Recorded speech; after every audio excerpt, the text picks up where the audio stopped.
Good morning. It is 10 o'clock today, the 23rd of June, and we are getting ready to start our second day of ASD VFD motors training. We're going to give a few seconds to let some more attendees trickle in here. Like I said, this is Katie from the Lighting Design Lab again. Like I said, on Tuesday, we are Seattle City Light employees, part of the Lighting Design Lab, but expanding our programming. So hoping you like this new content we're bringing you. And one other thing I forgot to mention on Tuesday is these are being recorded. So we will have recordings up on our website. I think I just put Tuesdays up yesterday. Sometimes it takes me a week, but usually within a week, the recordings get put up. Okay, so without further ado, I will hand it over to Diane.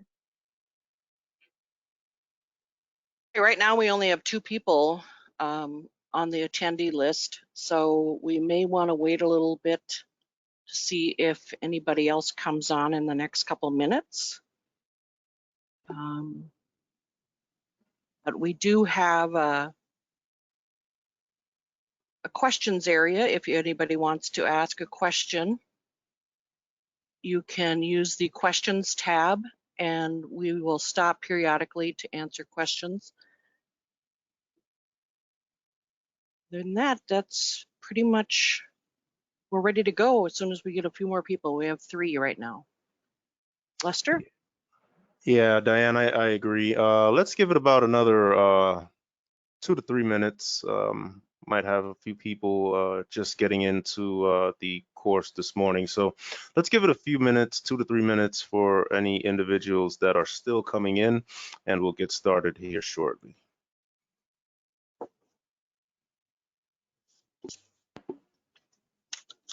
For those of you that are joining us today for the first time, did not make it to our the first session on Tuesday, my name is Lester Terrance. I will be your instructor today for the Motors and ASD course. On Tuesday, we went into the motors portion of our course. We covered a great deal of that, where we do have roughly about 5 more slides to continue to press forward with. And once we get done with those 5 slides, what we'll do is we'll go into a brief review of what we covered on Tuesday, and then we will jump into day 2 to talk more about our ASDs and also called VFDs portion of our course today. So whilst we're waiting, if we do have any questions from anyone that is in attendance that was here on Tuesday, maybe we could answer some of those questions before we get started. But what we will do is continue from where we left off on Tuesday with the motors portion, and then we'll do a brief review, and from there we'll jump into the ASD portion of our motors and VFD class for day 2. Any questions that we have, please enter it in the chat or questions area of the application, and Diane will let me know, and we will see about answering those questions.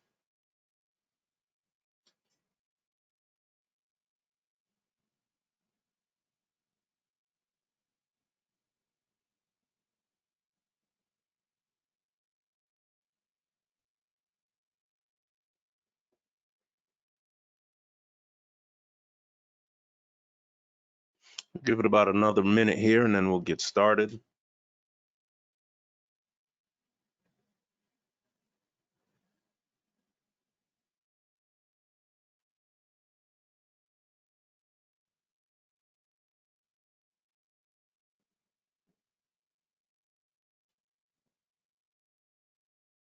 So we do have quite a bit to cover today. And like I said earlier, if I may be going too fast, and you do have a question, please ask that question in the question section or the chat section, and Diane will stop me to let me know, hey, we've got a couple questions out here we need to answer. And we'll take a quick break to answer those questions and proceed with the presentation. But without any further ado, let's get started. Before we ended our course on Tuesday, we were talking about the anatomy of AC induction motors, where we started describing the different parts and components that make up an AC induction motor. Some of those different parts are the rotor, the stator, nameplate, the cooling fan, and also the housings of those AC induction motors. All of these components put together allows us to have a motor that creates work, so that way we can have flowing air in our AC systems or air handlers, or any other industry type of process that we require motors for.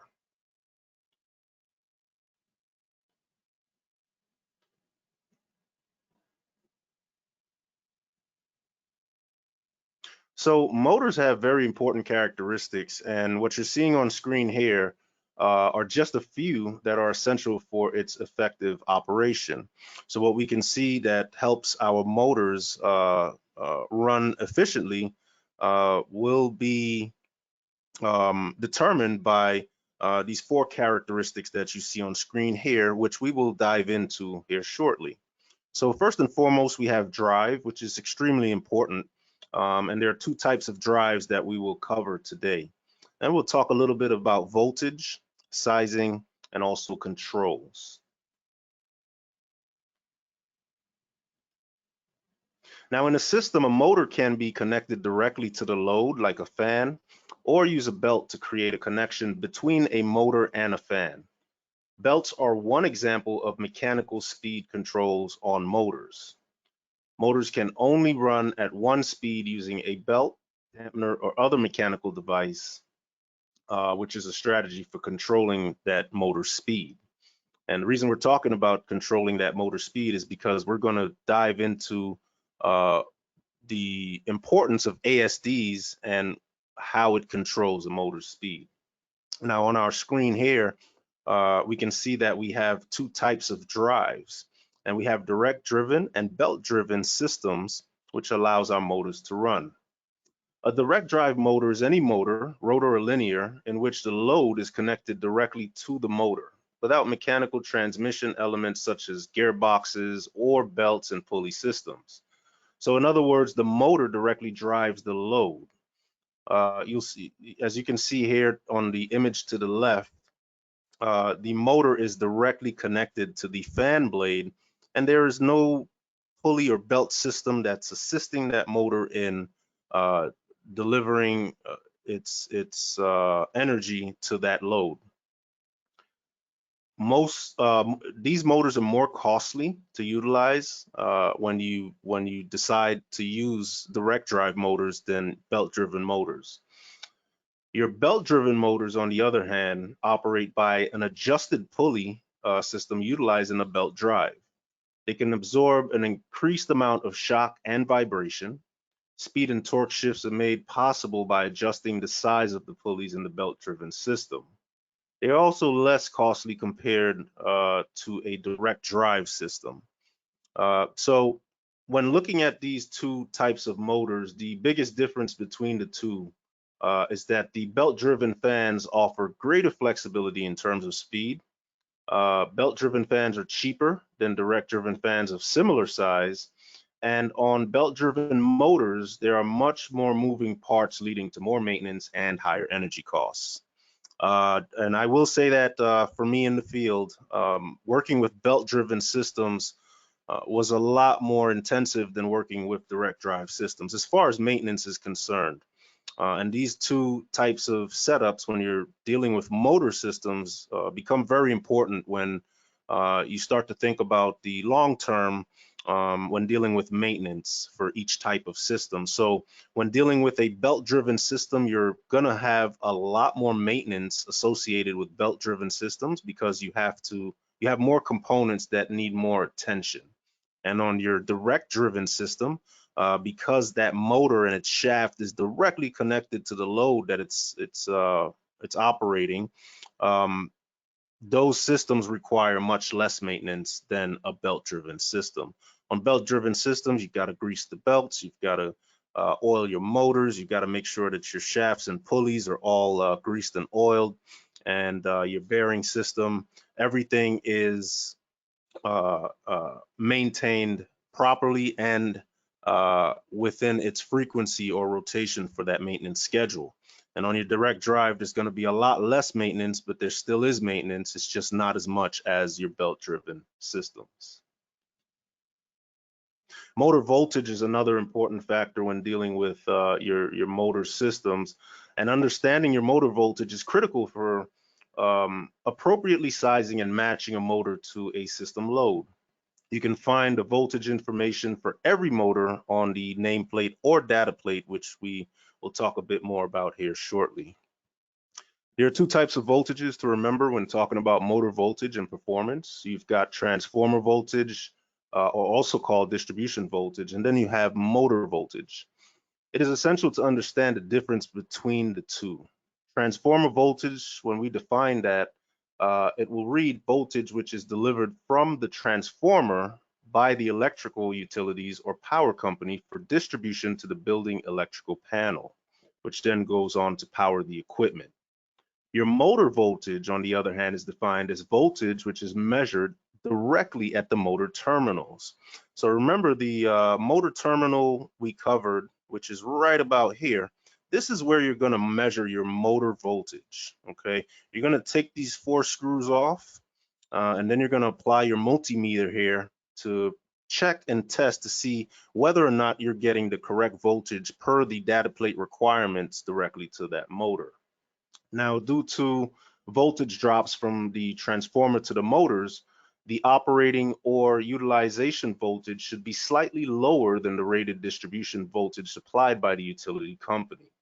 Now, NEMA recommends a maximum of a 5% drop in voltage ratings from the transformer voltage to the motor voltage. So if we take a look here, we can see some different levels of voltage and the allowable limits on this chart here. So we're roughly at about plus or minus 5%.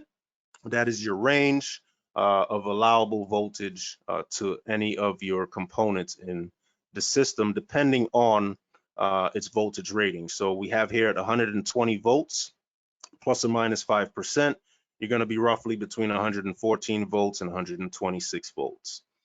And on your 240 systems, you're going to have plus or minus 5% once more, and you're going to be right in between that 228 volt and 252 volt allowable voltage ranges. And then on your larger, more industrial components, you have 480 volts, which again gives you that plus or minus 5%. And your allowable voltage range between 456 volts to 504 volts. Once again, you can see here you have your data plate for a 3-phase induction motor. And I do want you all to remember that these data plates do not all look the same, and they're not all labeled the same. And we'll go over that here shortly, and we'll do a quick activity just to make sure everyone can identify the different characteristics on this data plate that are required for either replacing your motor or performing any types of troubleshooting to find out what's going on with the system. We have one question, if you're ready. Yes, I will take that. What maintenance does a direct drive system require? So direct drive systems are not, they don't require as much maintenance as the belt-driven system, as I mentioned earlier. So some of the maintenance that you might be doing on a direct drive system is greasing that motor specifically. So you may have a bearing system attached to the shaft and the actual load that that motor is going to, and those systems need to be greased or lubricated with the proper lubrication. And for the most part, this is the most that you're going to do as far as any type of mechanical type of maintenance on that system. The most maintenance that you'll be doing on a direct drive or direct driven motor is making sure that your amp draw and your electrical properties are all checking out per the data plate on that system. You also want to make sure that the shaft is free spinning. It doesn't have any types of uh, faults, meaning that that shaft might be in a seized position, or you may have to shake it a little bit to get it loose. I've seen all kinds of problems that can occur with these direct-driven motors, but it's like I mentioned earlier, it's not as much maintenance when performing it as a belt-driven, where you have to focus on the pulleys, you have to focus on the belt, you have to focus on the shaft, and you also have to focus on the end use equipment. So if you are working on an exhaust fan, for instance, that a motor is connected to, you may have to do some wiping of the blade. On direct driven, and also belt driven systems. If we're using if we're using an exhaust fan, for instance, that exhaust fan's blade, you'll have to do some cleaning, get a nice damp wet rag and wipe that blade down. And you'll also wipe down the motor in itself of any dust or grim or grit that has accumulated on that motor. All these different maintenance practices are included in the literature that comes with that motor, and they teach you exactly or inform you of exactly how you're going to perform maintenance on a certain frequency level, whether that's every quarter, semi-annually, or annually. Hopefully that answers that question for that individual there, Diane. All right. Thank you. Yeah, no worries. Do we have any other questions, Diane? Nope, we're good for now. Okay. So let's continue on to motor sizing. So incorrect motor sizing, when we think about it, can burn out motors and waste energy, especially. So when selecting a motor, it's essential to consider the torque, horsepower, and load requirements of the system. So let's talk about torque, horsepower, and load and define those terms here before we continue to move on. When we refer to torque, torque is a rotating force produced by an engine shaft. The motor torque an engine produces, the more motor torque an engine produces, the greater its ability to perform work. So torque is important in certain applications, and if we're unable to produce that torque, that motor is not going to be sized for that application. Horsepower, or HP, is a unit of measurement of power, or the rate at which work is done, usually in reference to the output of engines or motors. And your horsepower, or HP, can be identified on the motor's data plate, which we'll observe here shortly. And also load. In most general sense, the load is the thing that is connected to the output of an electrical circuit. So for example, in the instance of an exhaust fan, the fan blade that is attached on a direct driven motor system is going to be the load. That fan blade is what's going to spin in order to reject or heat load or any types of gases within a space to the ambient air. So your load is typically whatever is being driven by that motor's force. Now, it's important to size a motor correctly, because if a motor is too small for an application, it may not have sufficient torque to start the load and run it up to the correct speed, which is extremely important for certain applications. If a motor is too large for an application, then money has been wasted in purchasing a larger motor than required, which is often seen too many times in the industry. Even if it does not get the load up to speed, the motor will overheat and burn out if it's too small for the application. So several times I've come across, I'll give you an example, on air compressors systems.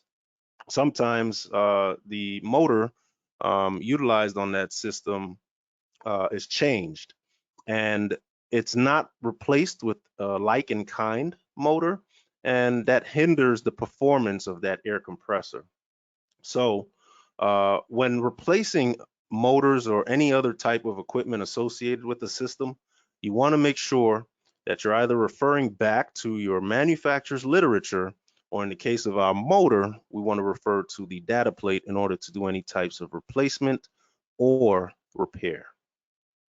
Now, cost of operation also goes up due to inefficiency when motors are sized incorrectly. Now, the chart that you are seeing represents a motor's current rating in relation to specific factors about that motor. It provides information to the current amperage rating in correlation with horsepower and whether that motor is single or three-phase. Now, always utilize your motor's data plate to figure out your rated amperage for the specific motor, as the values listed above are average values. Understanding your amperage and current rating when inspecting a motor and what it is rated to operate at within usual speeds and torque may give way to the issue plaguing the system, if any are underlying. So once again, when you are having issues with your system and you decide to go ahead and troubleshoot, and you bring that multimeter out or that amp meter to start checking amperage and checking voltage, you want to have something to compare your readings to. And typically your data plate is a good place to start. There are graphs and charts like this that you're seeing on screen that you could refer to. But your best bet is always, always, always to get back to that motor data plate.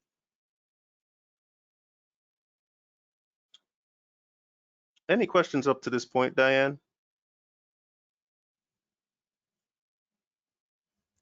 Nope, we're good to go. All right, awesome. All right, we've got a few more slides here on motors, and we'll jump into this brief review here shortly. So controls is another subject that is included when talking about motor systems. And this is something that we'll spend more time on later. But controls play an important role in motors and system efficiency. Motors only have two speeds when you're dealing directly with its control system on that motor. And those two speeds are literally on and off. Now, controls can be simple, turning a motor on and off when it's needed, or more complex, controlling the motor speed to meet exact load requirements. There are a number of different kinds of controls out there in the field today, including relay outputs, analog outputs, startup timers, trip delays, and also cycle timing. Monitoring and controlling the load on the motor that is driving a process or application can be beneficial in several ways. Some of the benefits to that could be to extend the lifespan of the motor and also avoid downtime by being informed of faults in the motor system before they become a major problem. Applications of load control include the following. So monitoring of pump or fan flow, sense of beginning or end of a process, which is very important. Control optimum feed rates. So if you have some sort of chemical that's utilized to clean your boiler water loop, controls can automate that process and precisely feed that loop with the exact amount of chemicals required in order to keep that water optimally clean and flowing through its boiler system. Also, you can sense overload when you have high temps on motor systems, and also a loss of load, meaning that motor system is not working or not functioning as designed. Motor load controls senses power and have built-in relays that trip when a set point is reached.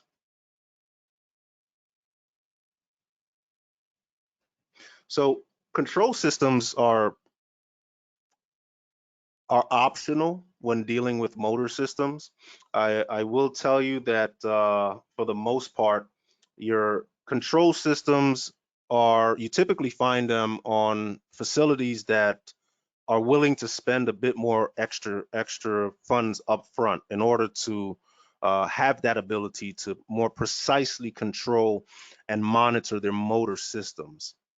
On facilities and sites that are not willing, due to budget constraints, are not willing to have these types of controls, on their motor systems or on their HVAC systems will only have the ability to pretty much control that system through on and off capabilities. So there'll be no ability to really monitor that system or even control how that system comes online and offline. You'll just have a very standard system in any motor system that is just an on-off type system without any types of load controls or monitoring and controlling control options. So you want to pay attention to this when you're dealing with either new construction or existing construction, because it's very important to understand what type of system you're running and how it's connected.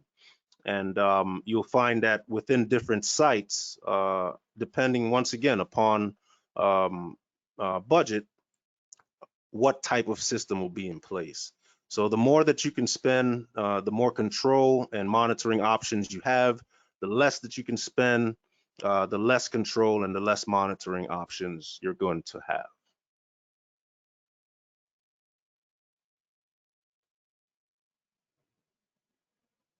So once again, we just went over the essential characteristics of our motor systems, which varies from drive to voltage to sizing and also controls.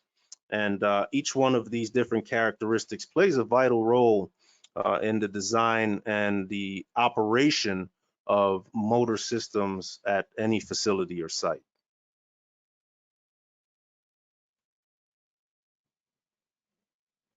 Now, I did say that we were going to talk a bit more and dive into these data plates. And here on screen, we have a three-phase induction motor data plate. And what we're looking at here is a component that lists a lot of the information relevant to that piece of equipment, okay? You can see at the very top here, you have a model number, which is extremely important in identifying that motor for replacement purposes or even obtaining parts. And remember when I did say you can find certain pieces of information that'll help you during diagnosis. Your voltage is included. You also have your horsepower, your RPM, and also your hertz, which is all good information that allows you to test the system correctly. Now, some additional information that I will inform you of that you should be looking at on these motor systems if you're concerned with any types of efficiency standards is you want to pay attention on that data plate where you have this EFF rating. Normally, this EFF rating it will just be standard in this EFF listing that you can see here, but you may see it listed as NEMA FL EFF or EFF by itself, or it may have something prior to EFF. But typically, what you will find for the efficiency rating, you will always, for the most part, see EFF included on that data plate, and that is where you're going to find your efficiency rating for that motor. So we can see here that our efficiency rating on this three-phase induction motor is about 77. And what that tells me is that this is not a very efficient motor. There's going to be a lot of waste to that motor as far as energy is concerned, and also your monthly bills. And we'll talk a bit more about that here shortly. Other factors that are important on the data plate is also the type of connections that you can set up for that specific motor. On a three-phase induction motor, we have two different types of connections here. We have a low voltage connection and we also have a high voltage connection. And it shows you exactly how to make those connections within the terminal housing of that motor. So that way you can either operate that motor at low voltage or high voltage, depending upon application.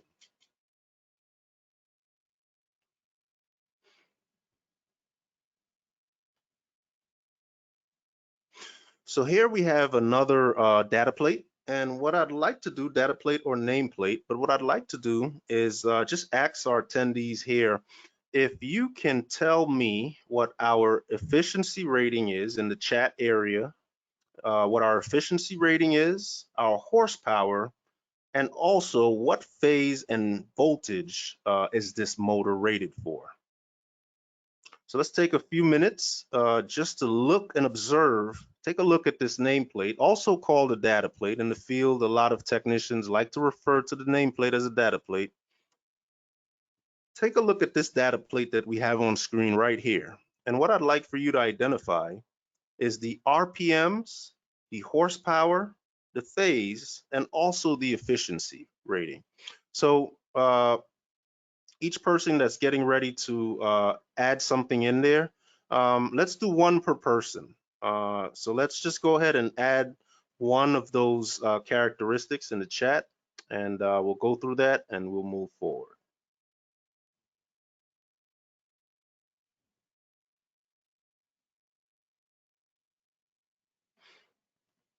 What I'd like for you all to remember is that the data plate is going to play a crucial role in understanding what that motor system is designed for and how it's going to be relevant to your application and operation. So you want to make sure that that motor, once again, is rated for the load device that you're trying to power up, and it's designed for that specific load. And a lot of the time, this design phase is left up to engineers that do all the calculations and figuring out what type of motor is required for either your air handler system, your chiller system, as far as its condenser fans, or anywhere else, like exhaust fans, or anywhere else that motor systems are applied. The Diane, do we answers have? are, yeah, the I'm answers are coming in through the questions area okay. instead of the chat. So if you're ready, I have a couple, and then I also have a couple questions in here too. Okay, let's go. Let's start off with the information. So what are we getting on horsepower? Horsepower, one person said 50 and the other person said 60. Okay, the individual that said 60, I believe you're looking at the frequency of that motor and its hertz, its measurement in hertz. So that is going to be Hz. So I'm going to point that out for you right here. So we have Hz here, and 60 is going to be the frequency of this motor. Now, horsepower is listed right up here in the top left-hand side as HP, and it's going to be 50. Okay. So How he about? also wrote, well, what his full answer was HP 63 pH, 94% EFF, 1780 RPM. So he did a lot of them. Oh, okay. I see. No worries. So we were able to get the RPM in there. So we have revolutions per minute rated at 1,780 revolutions per minute. Okay. Got it. And how about our, let me see, what else did I ask for? How about efficiency, Diane? What do we get for efficiency rating? 94.5. 94.5 is correct. Okay. All right. So it seems like we're tracking on the data plate, and that's a good thing. So what I'd like, the takeaway that I'd like for all of us to take from this is that we always want to refer back to our data plate or our nameplate. This is going to be where all the information for our motor system is attached.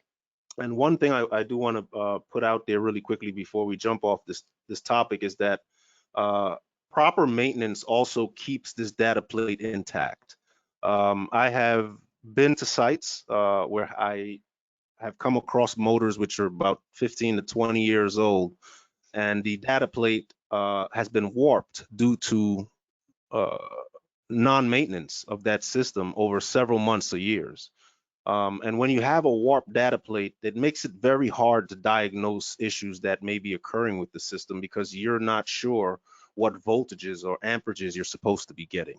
So with proper maintenance on that motor system per its frequency levels, you'll be able to maintain that data plate and have it easily readable for anyone, technicians or engineers who come along in order to diagnose system issues or any problems you may be having with your load or that motor system.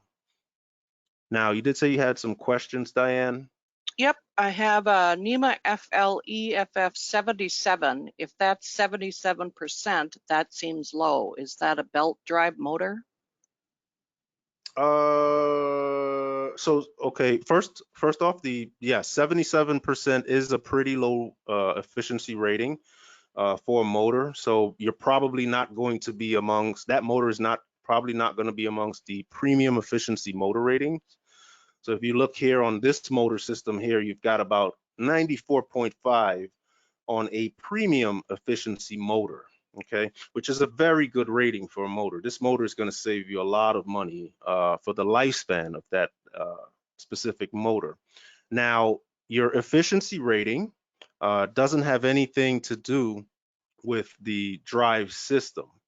Your efficiency rating is going to be based upon the components that are utilized to design that motor in itself. So often in your higher efficiency motors, you have more premium components, meaning maybe some more copper windings, a higher level of insulation on the motor windings, specific types of shafts or bearings installed on the system. So what makes a motor efficiency more premium or higher or more energy efficient is what is designed inside of that motor system as far as the parts. And typically that is the use of higher, or not higher, but how do you say this, more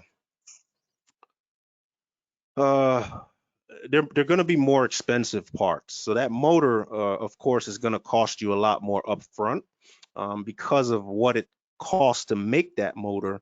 But in the long run, it will help you save energy, and also it'll be a lot more efficient than a standard motor of the same size. Okay, the next question is, what efficiency for a 1 horsepower motor for direct drive would you expect? Well, it's a pretty general question, but what I would say to that question is that, especially in the state of California, um, motor efficiency is now designated by certain laws that are being put in place.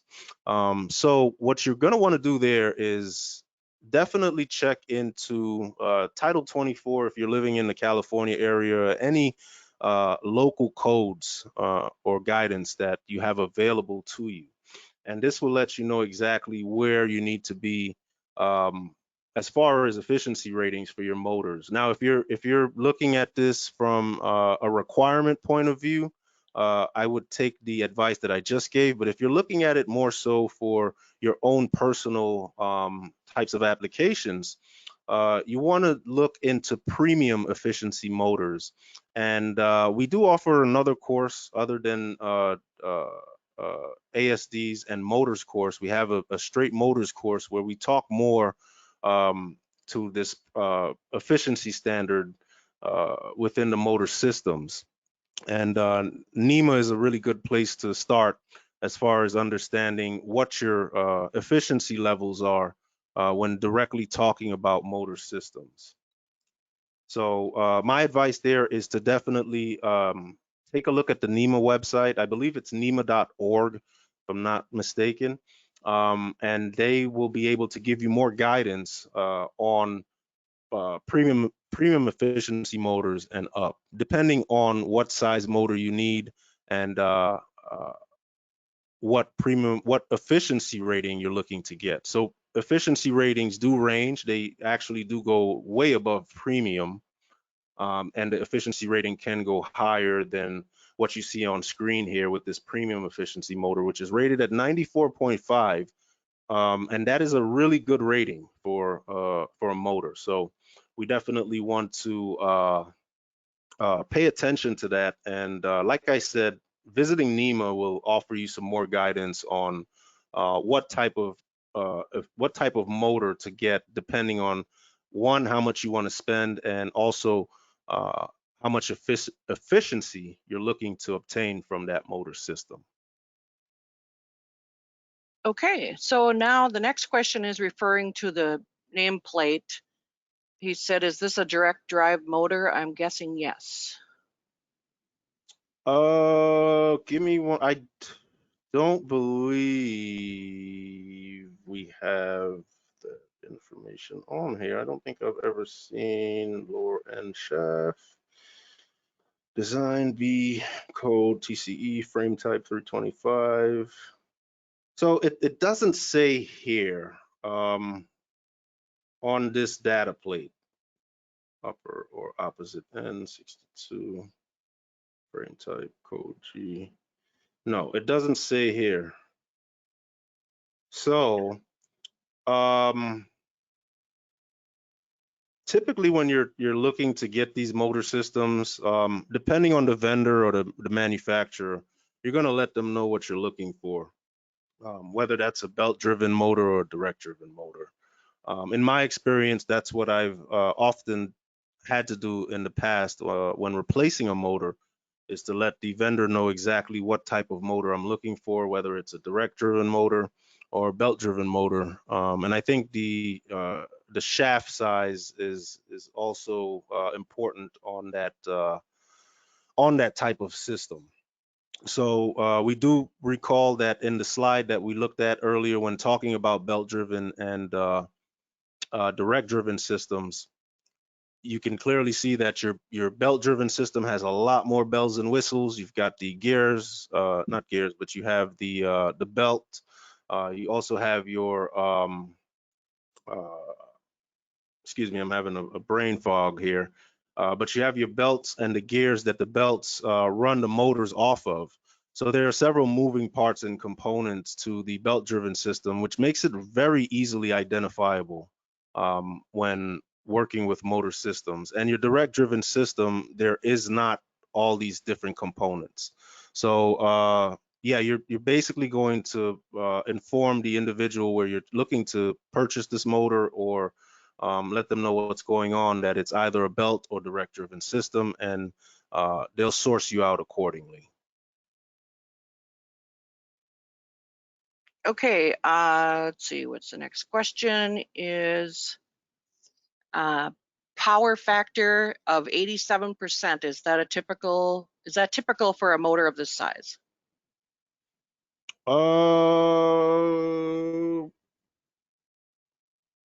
Power factor. So down here we've got 87 on the power factor.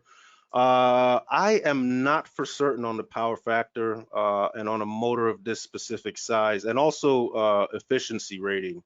In my experience, I very rarely dealt with anything more than a standard motor. These premium efficiency motors do have a lot more different characteristics than your standard motor. So this is something that I'll definitely have to do some research on and get back to that individual who asked that question, because I'm not for sure if there is a major difference between power factors when dealing with premium efficiency motors versus standard motors. So if that individual can maybe hang out after class to give some information, maybe I can do some research and get some information back to them on that question. Okay, he also made a comment, Lester's making a good pitch for buying a premium efficiency motor, saves money in the long run. Yeah, absolutely. Yeah, this is the route. I will say this, that the premium efficiency motors and up are going to be a lot more expensive. They're going to cost you a lot more upfront. But one thing that is guaranteed is that motor over its lifespan, which is typically 20 years, is going to save you a lot of money, especially when we start talking about these VFDs and ASDs here and applying those to these premium efficiency motors, how much more money you're looking at saving, and how much more efficiency you're going to have with your system. So cost and budget and price definitely plays a big role in choosing these motors, and also, if this is new construction for you, and you're trying to work on a budget, it does get it does get a little hard. um, but there are incentives to doing this in certain regions. If you look within your utilities companies and ask about certain programs that are available, especially to businesses that are utilizing these motors, and maybe have standard motors installed within their facility, and by performing upgrades to those systems, your utilities may be able to provide you back with some incentive. And not just that incentive, the motor in itself is going to provide an incentive by saving you annually on your bills. So we definitely want to look into that. I know California is leading the charge on making these premium efficiency and higher motors a requirement in new construction moving forward. So it's not even going to be about your budget moving forward any longer. You're going to have to make that jump and start putting and installing these premium efficiency motors throughout your site, especially within new construction. And this is based on the law. Okay, last one. Could you always replace a belt drive motor with a direct drive motor? Seems like that's always a better choice unless there are considerations. Yes and no, depending on the application, and if you can perform some sort of a retrofit there. Um, I can't say that I've seen that in my career as far as going direct drive from belt driven. I just personally haven't seen it, but I'm sure it can be done. I've done so many different we have a special name for it in the field as far as retrofits, but I've done several different kinds. That's just not one I've had the opportunity to perform, but I know it can be done, and it's probably a better way to go if one of your main concerns are and is maintenance. And if your facilities crew is not performing maintenance, or it's just not getting done as much, maybe because it's too much, it's overwhelming, they just have too much on their plate. Maybe switching to a direct drive system where the maintenance is a lot less might be able to help out with that. Because if your maintenance is not done on a belt-driven system, you're going to have a lot of problems. You're going to have busted belts. You're going to have dry pulleys. You're going to have dry wells within your where you need to lubricate those motors. And once you start going dry on that motor system, it's going to fail. So yes, maintenance is big, and I don't see why you couldn't do a retrofit from belt driven to direct driven if one of your main concerns is maintenance, and also that belt driven motor is suited and fitted for that specific application the motor is working for.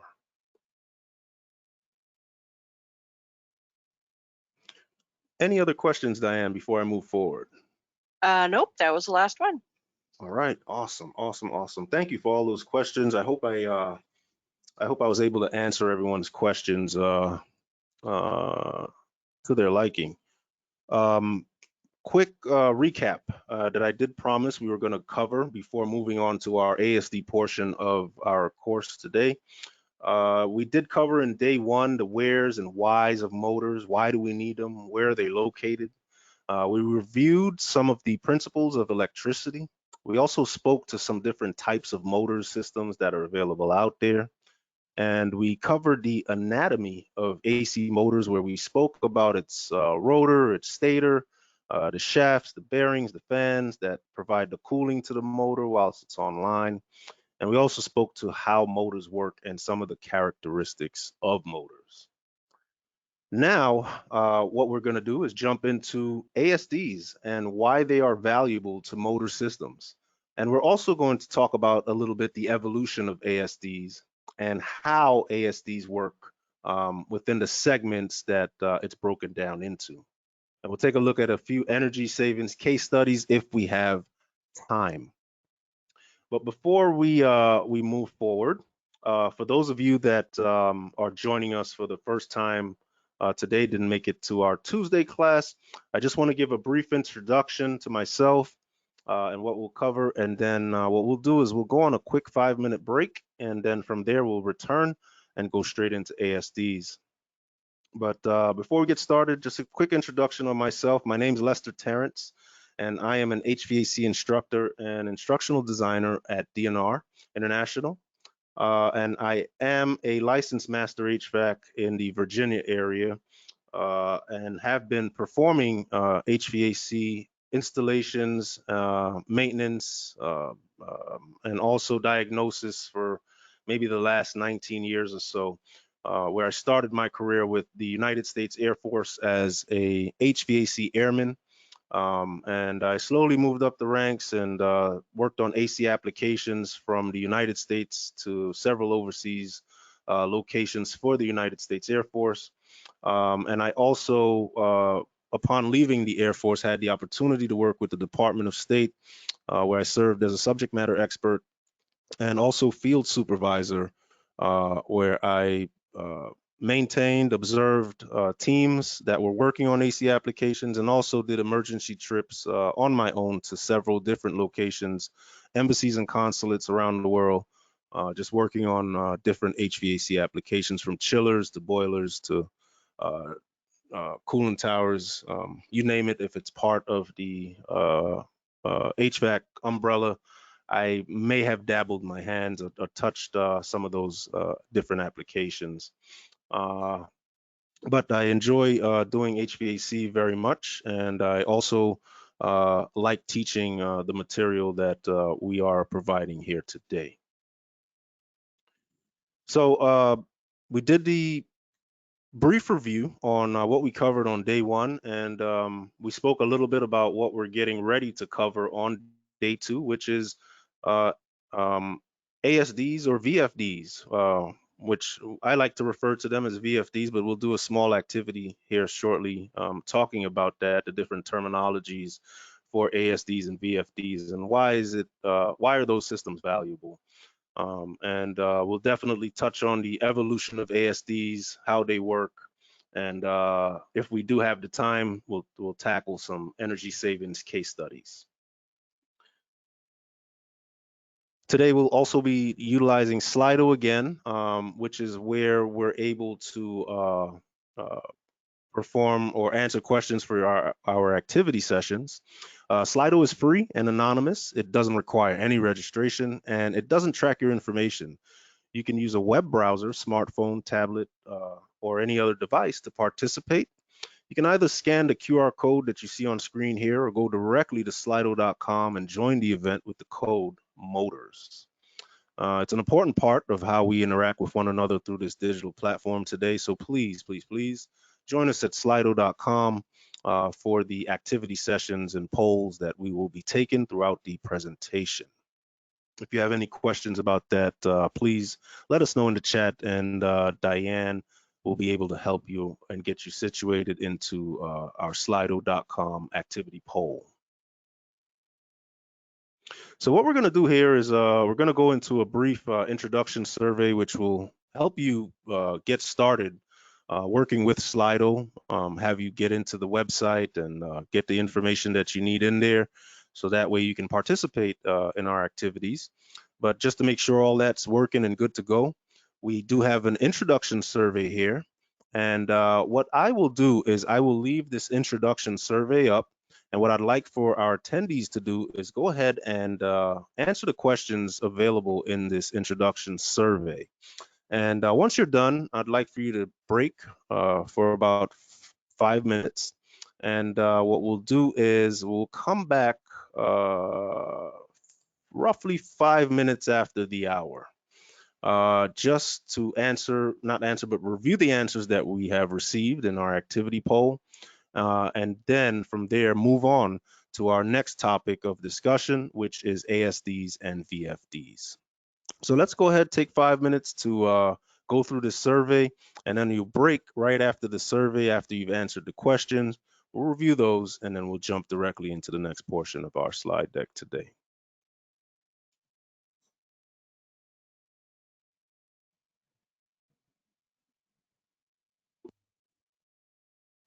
If you have any issues with Slido, please let us know in the chat area or the questions area, and we will try to help you out and figure what's going on.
All right. Hopefully everyone had a good break. Looks like we've got about 3 individuals in the introduction survey. I'm not expecting everyone to redo these if you've done it already on Tuesday.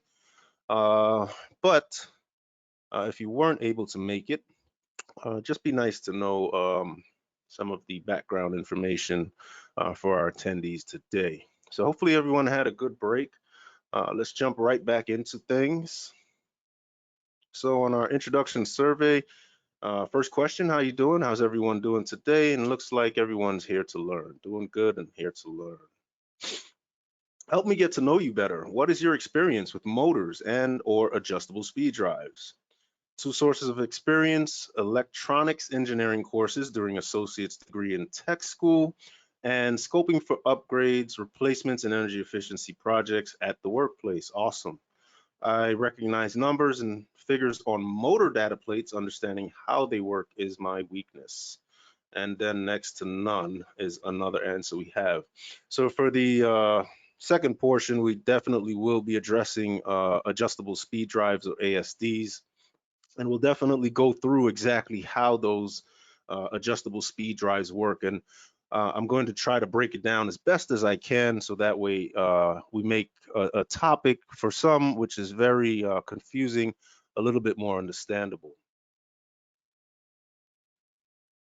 What questions do you bring with you today? Any good resources, documentation on cost benefit analysis of motor replacement with adjustable speed drives, resources to help make the financial argument. And I think we do have a slide that kind of covers that. But at the end, I just want to mention at the end of our course today, we will be putting the link for the slide deck to include the instructor notes for those of you that want to perform a deeper dive or a deeper review of the topics that we have covered this week. So just to let you know that that will be made available to you for your review later on. If you have time to present any energy studies, large or small, on how VFDs improve energy efficiency, that would be great. And we do have a case study, but that is if we have time to get to it today. Drives dollar signs, drives decisions. And if stakeholders can see actual reduction in utility bills, that can be a driver to adopt in VFDs, VSDs or VFDs. And that is how a lot of these projects are completed, by doing audits on previous equipment before we apply to new equipment, just so we know exactly what's being drawn. And after that new equipment is installed, then audits are done again in order to compare before and after values. No questions, just want to get familiar with ASDs and VFDs, and we have the opportunity to do that here now. Let's do a quick review on motors, which we covered on Tuesday. And here on screen, you can see 2 types of electric motors. We've got DC motors and AC motors. Under DC motors, we have brushless or EC, and then we have brushed. And under AC motors, we have induction and synchronous. But before diving into the new content, let's take a moment to review the content from our previous sessions. And it's important to know a little background about electricity, because different types of motors rely on different types of currents. And in general, we can organize motor types into 2 groups, which we've just covered: our DC and AC motors. And we understand from Tuesday that our DC motors use direct current, whilst our AC motors use alternating current. And within these 2 groups, there are different motor designs. For the purpose of this class, we'll be focusing on brushed DC motors and induction AC motors. DC motors are often used in smaller applications like RC cars and drones. You may even find them in some of your electronic toothbrushes. Induction AC motors come in 2 types, which are single phase and 3 phase. Our single phase AC motors work well for residential or small commercial applications, whilst our 3 phase AC motors are often found in medium to large commercial applications, especially in RTUs and air handler units.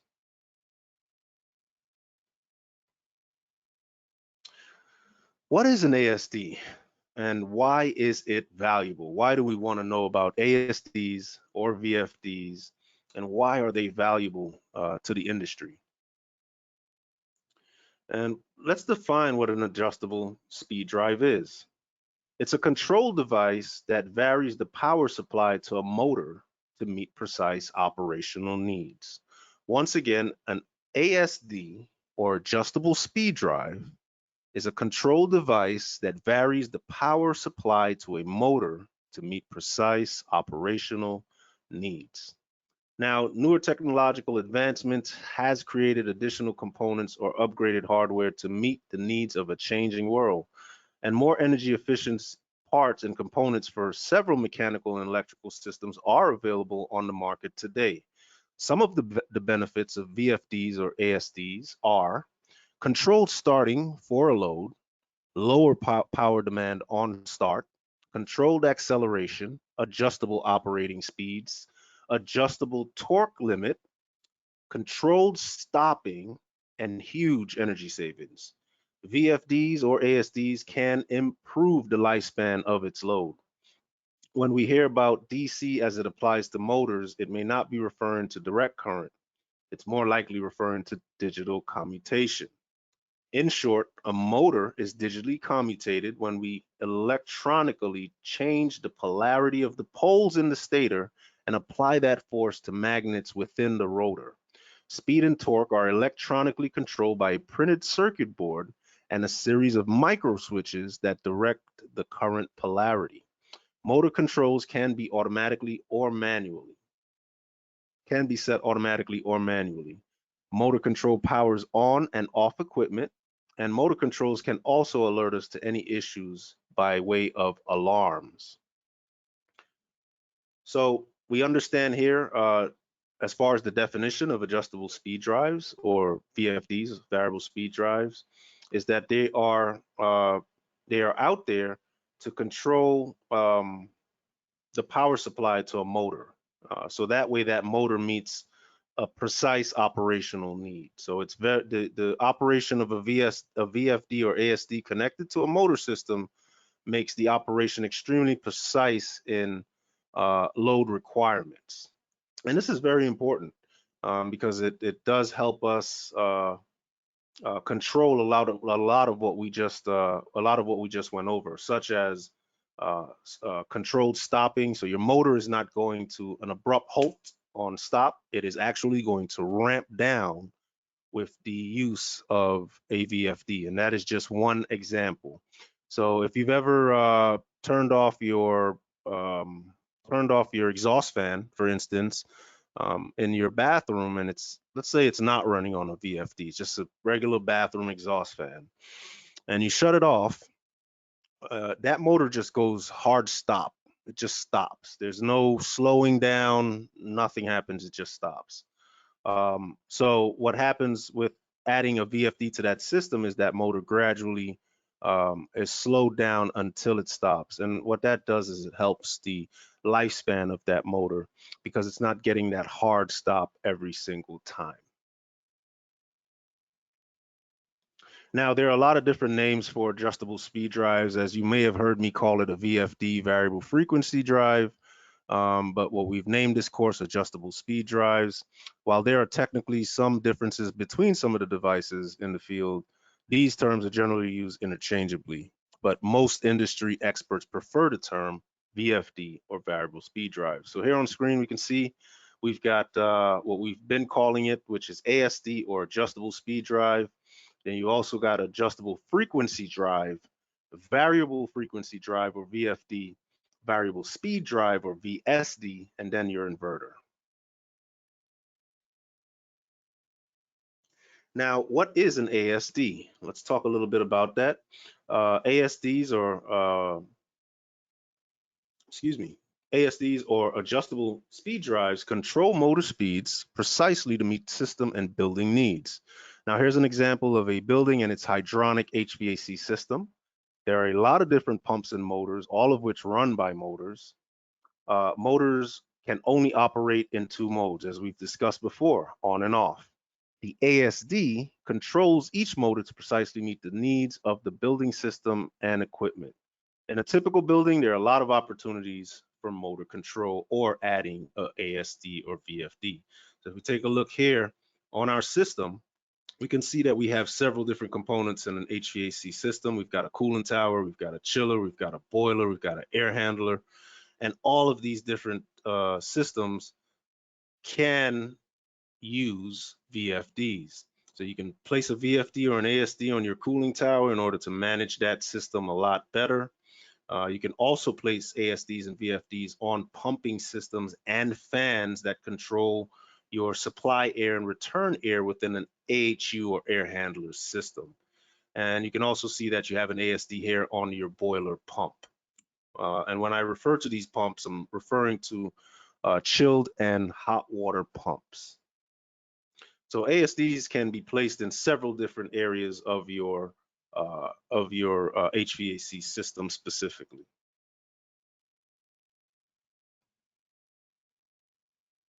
So here are some examples of different types of equipment that rely on motors and can use ASDs.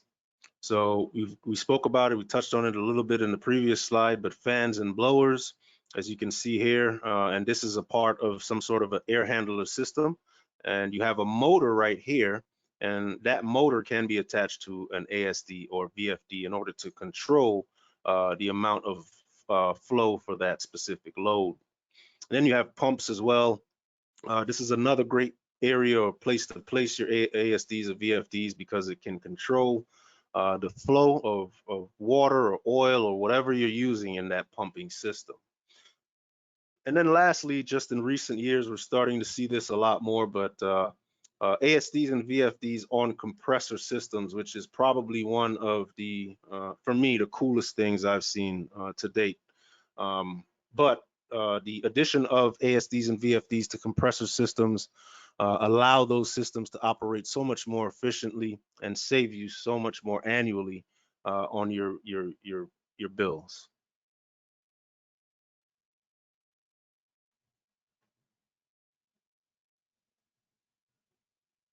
So let's jump on the value. I think that was one of the questions that we had on ASDs and its energy savings. ASDs offer a lot of energy savings over the lifetime of a specific motor.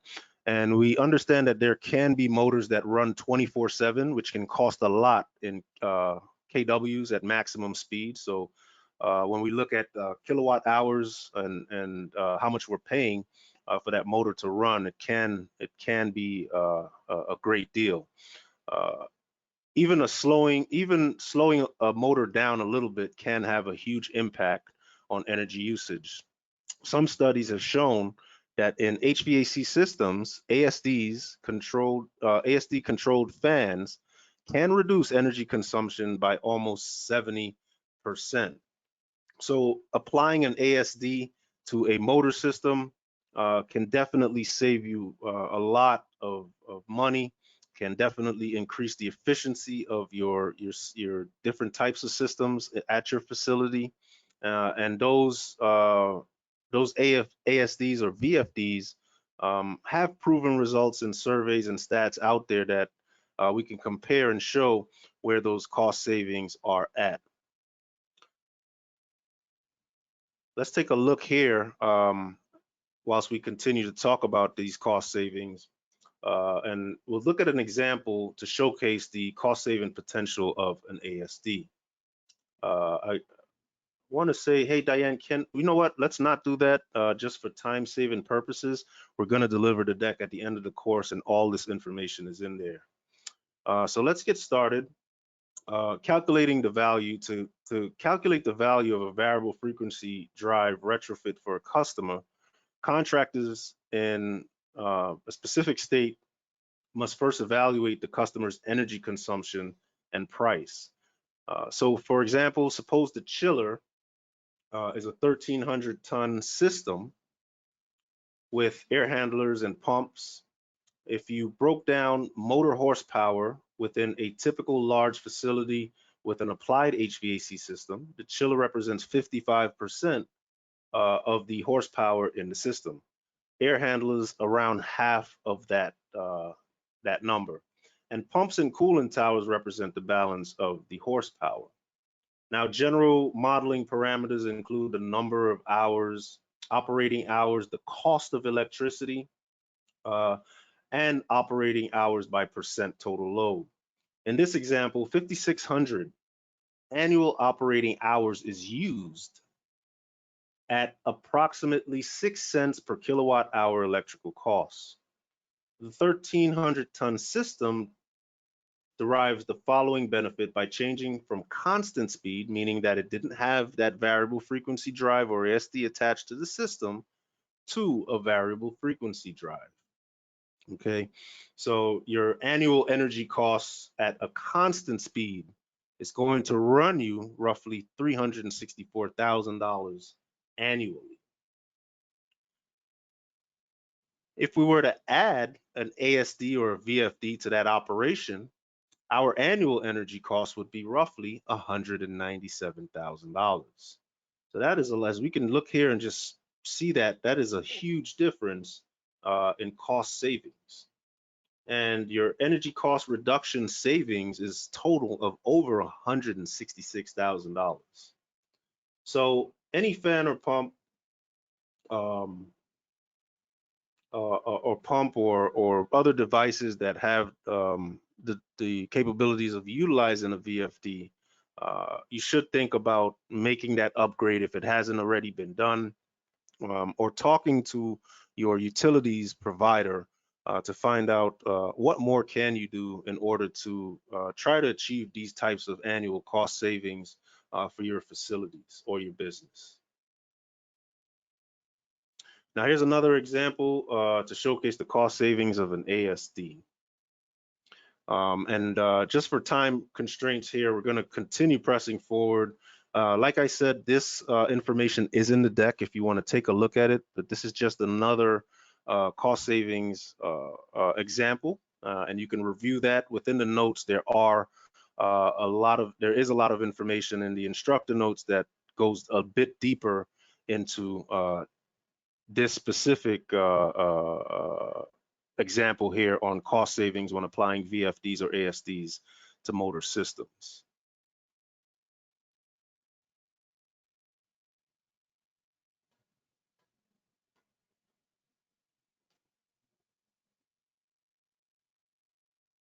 Now, because ASDs ramp motors up and down rather than a sudden stop and start, and they reduce the overall energy usage, they help save on the mechanical stress of the motor.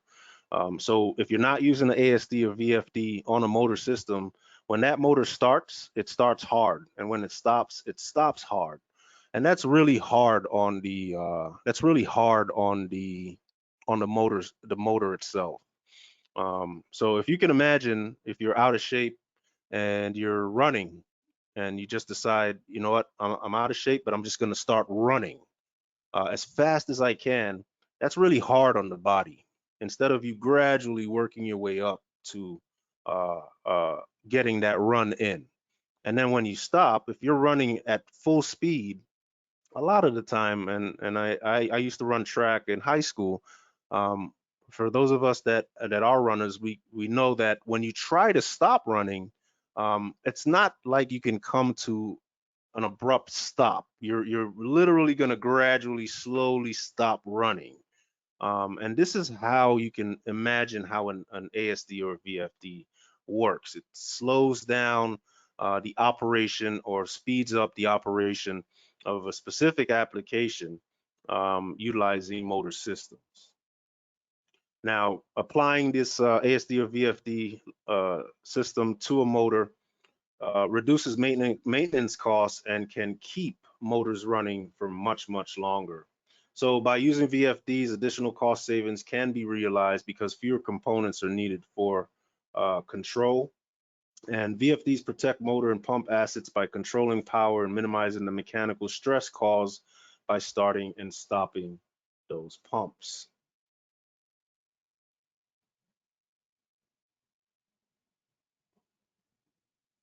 So here we have a short activity session within Slido. If we could jump in on that and answer the question there, which is, in your opinion, what is the most significant value add of an ASD or a VFD?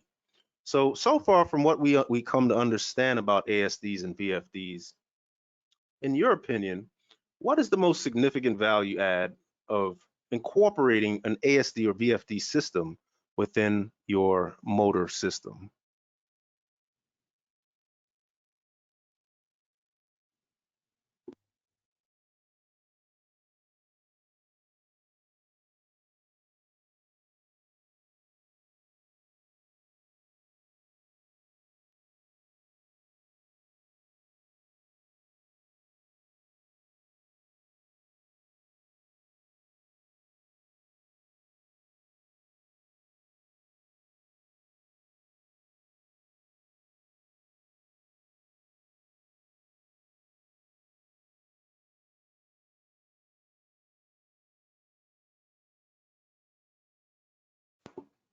All right, we're going to read these out as they start popping up.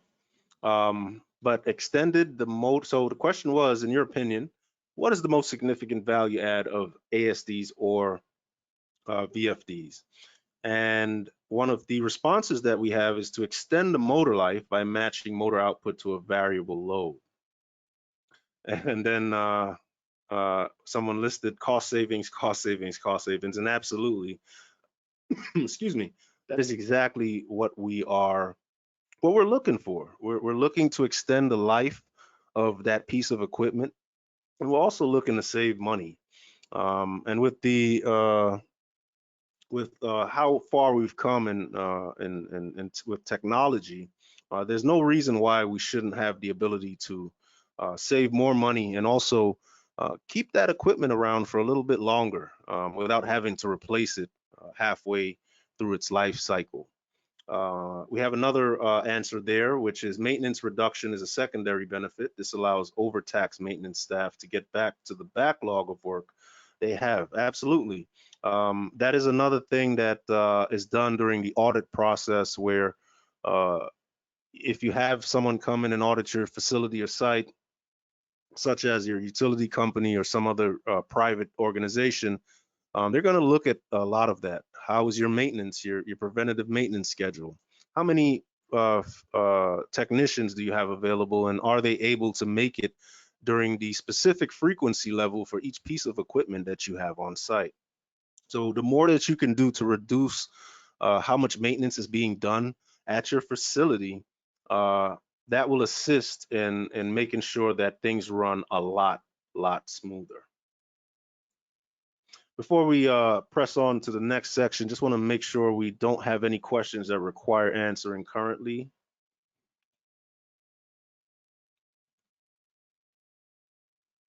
No questions right now. All right, awesome sauce. So it looks like we're moving along just well. So the next section here that we've got is the evolution of ASDs. And there are a lot of changes happening today and a sense of urgency to have a better future as far as a decarbonized future. And California leads the way in progressive decarbonization legislation. Commercial electrical power and industrial sectors use a lot of energy to power motors. So ASDs or VFDs have the potential to capture a lot of the energy, a lot of the cost and energy savings that we're looking to obtain. So here we have a chart which shows the California greenhouse gas emission by sector from 1990 to 2015 and targets through 2050. And you can see here, it shows the millions and tons of carbon dioxide equivalent within these different sectors here: agriculture, and other commercial and residential electrical power, industrial, and transportation. And if you look all the way up to year 2050, we're looking to decarbonize all the way up to 80%. So we're on a path to straight electrification here in this country. And by doing so, we're able to help out the environment a lot more. And what we're looking to do is reduce the carbon dioxide levels within our Earth.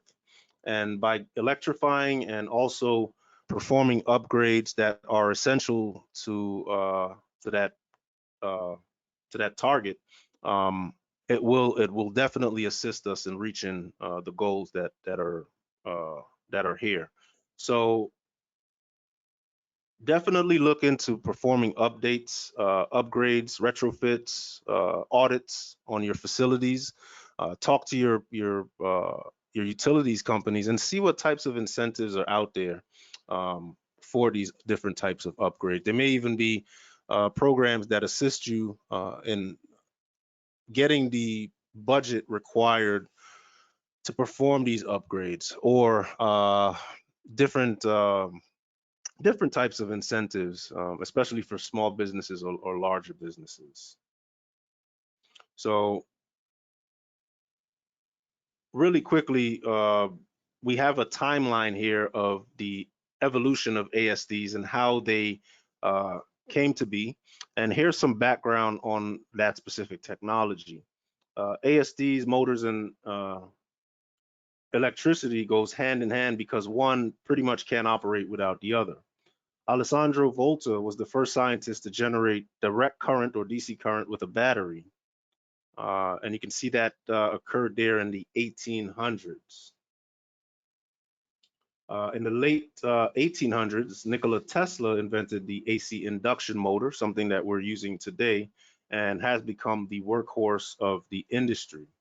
Now, there was a need to control motors, and in the 1960s, large, bulky ASDs were being used sparingly throughout the manufacturing industry. And then through the 1970s brought the global energy crisis and renewed interest in ASD or VFD technology. And as microprocessors and technology improved, so did the reliability of our ASDs. Now, with the urgency of current decarbonization legislation, ASDs are becoming even smaller, more reliable, and also an industry standard. Excuse me. So just a quick experience I've had with ASD, well, VFDs, I like to call them in the field. But I do remember working at Andrews Air Force Base in Maryland almost 10 years ago or so. And that is where I was introduced to my first ASD or VFD, and it was a VFD connected to a cooling tower. We had 3 cooling towers and we had 3 ASDs, one for each cooling tower. And these were some huge cooling towers, which supported, each one supported a 300-ton chiller system for the site that we were working at. And these VFDs were hung up on the wall inside of the mechanical room, directly behind where the cooling towers were staged. And these VFDs were extremely huge and bulky. And we didn't work on the VFDs themselves. We did have a problem with one of them where the logic within the program, the registered logic within the controller system of the CPU became was faulty, or there's another term for it when the logic is disturbed within the system. And when that happens, you have to actually send that system back for repair to the vendor or the manufacturer. Or if you have personnel on site that have been certified to work on that specific model of VFD, then they may go ahead and do so. But for the most part, a lot of these VFDs and ASDs are very technical, and they work with, there's a lot of electronics involved when working with those VFDs. So if your background is not especially strong in electronics, especially DC electronics, it's always best to send that VFD back to the manufacturer so that way they can work on it and get it back to you. And that is exactly what we had to do. We had to send that VFD back up to Elkridge, Maryland, where it was repaired, and then we made that trip to pick it up and reinstall it. So the installation portion was was relatively easy because we're just hooking up the motor and the line voltage, which everything is going to connect to that motor system. But anything internally within that ASD or VFD, you definitely want to send it back out in order to get repaired. Now, this is another task here. I'm just going to leave it here to show to you. Because of time constraints, we're not going to go through this one specifically. But what it does is this task here lets you dive a bit deeper into learning more about ASDs, VFDs, and VSDs, and what the differences are between all three of those different terms when speaking directly to speed drives. So when you do get an opportunity, because we are attaching the link to this deck to the chat here at the end of the course, if you have some time, just go ahead and go through these different articles, which compares VFDs to VSDs and ASDs to VFDs and VFDs versus soft starters. So we're not able to get to it today, but definitely if you do have an opportunity, this is a good place to just kind of expand your knowledge on the different terminology when talking directly to ASDs and ASDs, VFDs, and VSDs.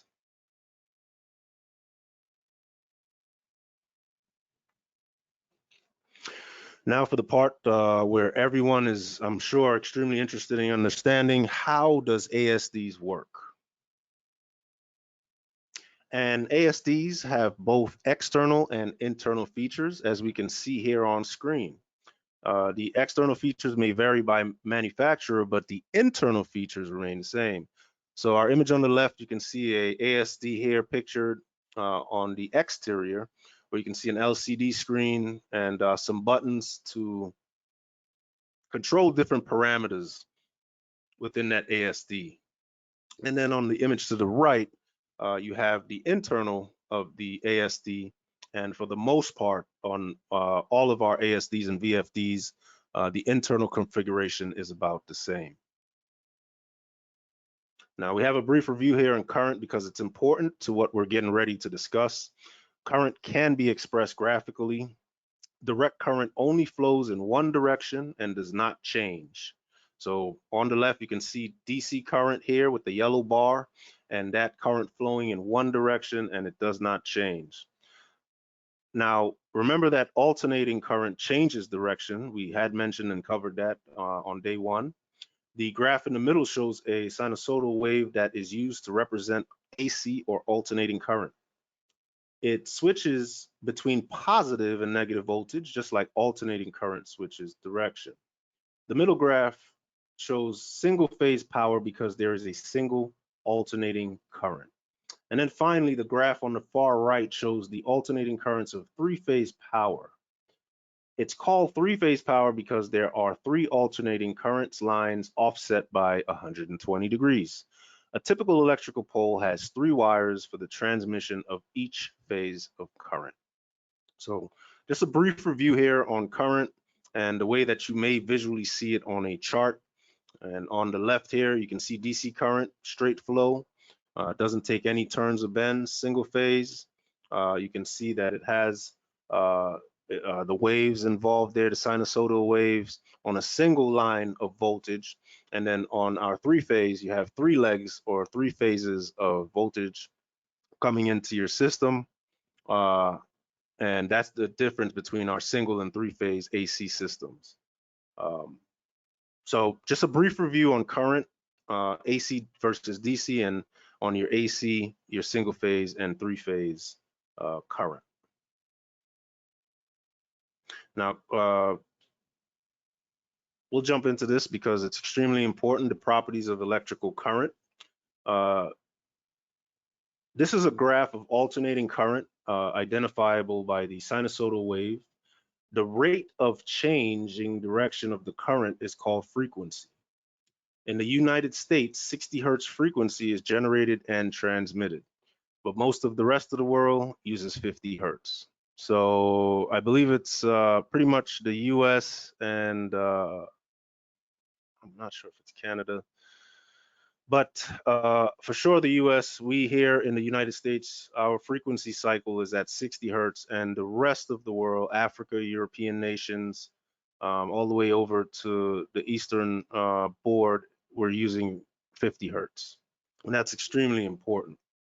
Most devices use DC, but AC transmission is a lot more adaptable.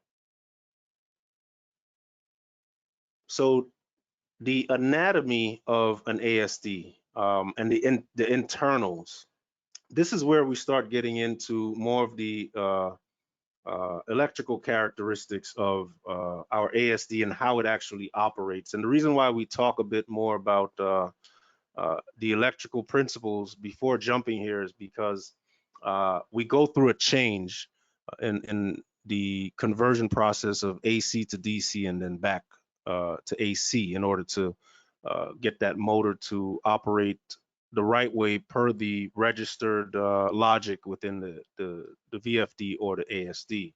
Now, the job of the ASD is to accept the incoming 60 hertz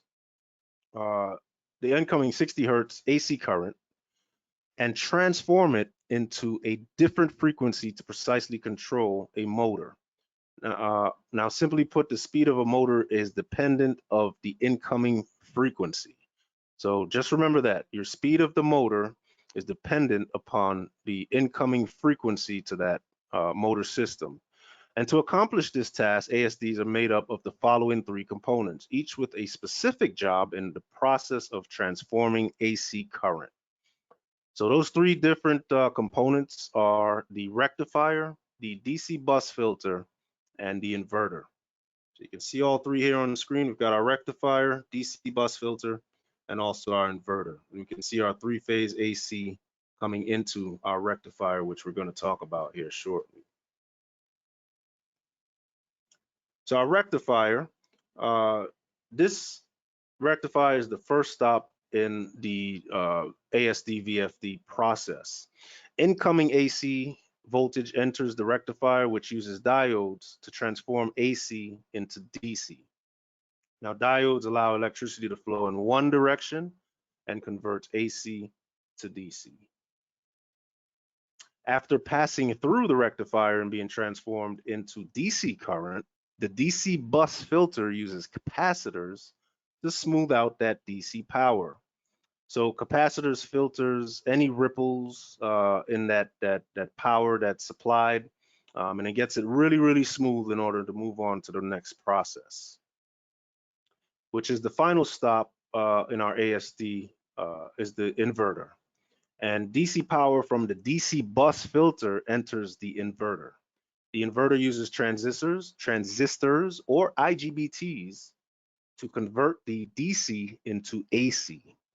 And at the same time, it uses pulse width modulation, or also called PWM, to adjust the voltage to control the motor speed. So IGBTs are primarily responsible for this last portion in the inverter. And it's basically just electronic switches. They control the direction and frequency of the output inside of the ASD. So once again, your inverter is the final stop of change within the ASD. And what it's doing is it's utilizing IGBTs or transistors to convert our DC power back into AC power. Now, here's how it works all together, just for you to see on screen here. We have our three-phase power entering our rectifier, and through the use of diodes, it's converted over to DC power. And then our DC bus filters and smooths out that change to DC power, and it's sent over to the inverter, which then changes that DC smoothed out power back into AC power, AC variable frequency power. So all in all, this is your ASD and VFD operation right here. This is exactly how it works. There's nothing more to it. And if you stick to this model right here, you will do just fine in understanding exactly how ASDs and VFDs work on a very basic level.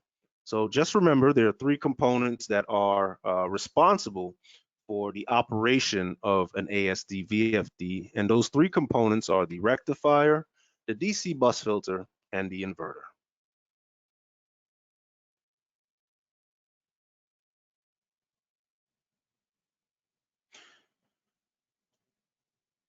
Now here are some external configurations or pictures of ASDs, VFDs, just so you can see the many different configurations and models that they do come in. And you can see here externally several different exterior configurations depending on the manufacturer, model, size, options. You have different LCD screens, buttons for functions, and switches to control between manual, remote, and off. And also the housings you can see are different colors, different types. Some may be explosion proof, some may be waterproof, depends on the model, manufacturer, and size. But the one thing we do want to remember about our ASDs and VFDs is that even though the external configuration may change, the internal components, for the most part, remains the same. So when we talk about the internal components, we're referring to our rectifier, DC bus filter, and also our inverter.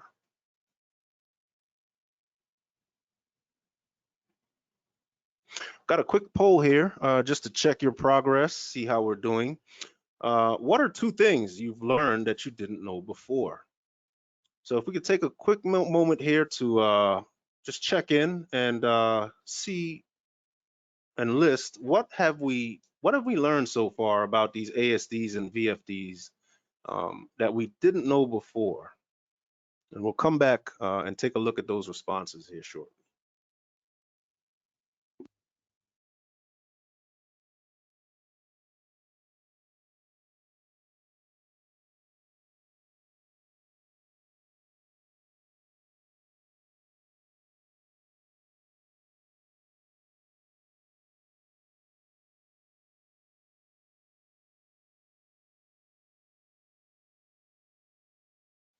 Hey, Diane, whilst we're here, do we have any other questions in the chat? Just checking. We have the electric motor sector assumes some electricity is produced by natural gas. A motor itself should not produce greenhouse gases, but the electricity to use it might. Was that just a statement? Well, there. I think I totally get where the question is coming from. The original source of power, the original source of power to power that motor is probably a fuel, some sort of coal or natural gas form of power generation. So absolutely, the motors does not produce any type of harmful gases into the environment. The one concern though, when dealing with motors, and it has come up, there are some articles out there and case studies, is EMF, also known as electromagnetic force or field. Basically, a lot of people today are testing around motors to see how much EMF is emitted from motors and if it has any effect on the human body. So that is a study that's current. It's been happening within recent years, and it's something that you could take a look at. You could type it in Google, studies on EMF from motors, and you may be able to get some case studies on those different case studies about EMF and motors. But as far as gases emitted that can hurt the environment, motors are not responsible for that. But the source of power, transmission power that's coming in to power up those motors, yes, your power generation is probably going to be more than likely some sort of coal or natural gas. Okay, so we have a couple things here, 2 things that you've learned that you didn't know before. I didn't know that the power cycle was AC to DC to AC. I thought it was just AC to DC. I didn't know capacitance was used to smooth DC current, and it makes sense. Yes, absolutely. So remember, your motor is going to work through AC power. So you're definitely connecting. You're definitely going in. You're having a transition there. So you're going from AC to DC back to AC. But what happens is when you get that AC power back, it's nice and smooth, and the system is now able to manipulate it as it wants to. And then yes, the capacitor is there used to smooth out that DC current. So that actually capacitors are used in a lot of other applications to smooth out DC current when you're dealing with very delicate, sophisticated technology or electrical components. You want to make sure that DC power is smoothed out utilizing capacitors. You'll find these a lot in major ups systems where you have battery backups, where they smooth out that power. The other answer we have there is that ASD is a control unit and is separate from the motor. Absolutely. It's a separate component, but today for certain HVAC applications, you can buy a combination system where you may have like a compressor which utilizes a ASD, and that's directly attached to it. So through technological advancement nowadays, you don't have to purchase it separately. You can actually get it with certain vendors who or manufacturers who have it have it available for sale. So I believe we covered some questions here, and there's a short video in here that kind of talks a bit more about how variable frequency drives work. And I do believe we have a few minutes. Let's see here. Yep, we got a few minutes. So let's go ahead and take a look at this video, and it will give you a more in-depth look on how that works out. Actually, I won't play the video because we were unable to get the sound. And typically what I do is if we're unable to do that, we'd attach the link to the video in the chat so everyone can take a look. But due to time constraints, once again, we are applying the slide deck to the chat. So please feel free to take a look at everything that's available we weren't able to cover in our presentation today, because we do have a lot of good, valuable information in there. And this is a pretty cool video by the Engineering Mindset that allows you to see the actual operation of a VFD or ASD when talking to the rectifier, DC bus filter, and the inverter. And it does a very good job of explaining visually exactly how that looks.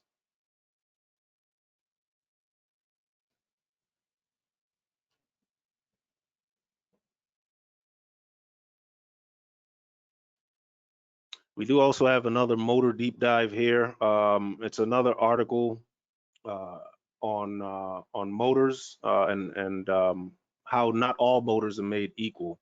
So if you want a deeper insight on motors, please take a look at this portion of the slide deck, which contains an article. And there's a few questions there if you want to go ahead and answer those. You have the ability to, because the Slido activity session will be active for you to utilize on the for that specific slide. So we don't have the time to cover it today, but please, we are attaching the slide deck so you can take a look at that in your off time. And someone asked earlier about a case study for VFDs and ASDs, and we do have two great case studies here to explore. Unfortunately, we're unable to explore them today, but there are two great case studies here for you to explore about the upgrading of facilities using ASDs and what the annual savings were for those specific two businesses. And like I said earlier, the active polls for each one of those case studies and articles will be open. So if you feel like answering some of those questions, or you want to see where you're at, you can definitely feel free to jump on board there and access the active poll on Slido. So a brief recap of what we covered today and this week. This is the end of session 2, and we covered a lot. We went over motors and we went over ASDs and VFDs. And we started with motors and spoke to the wheres and whys of motors and why do we need them. We reviewed some principles of electricity. We also spoke to some different types of motors and the anatomy of AC induction motors, how those motors work, and the characteristics of motors. And today on day 2, we covered ASDs and why they're valuable. We touched on a couple key points as to why upgrading and retrofits help facilities.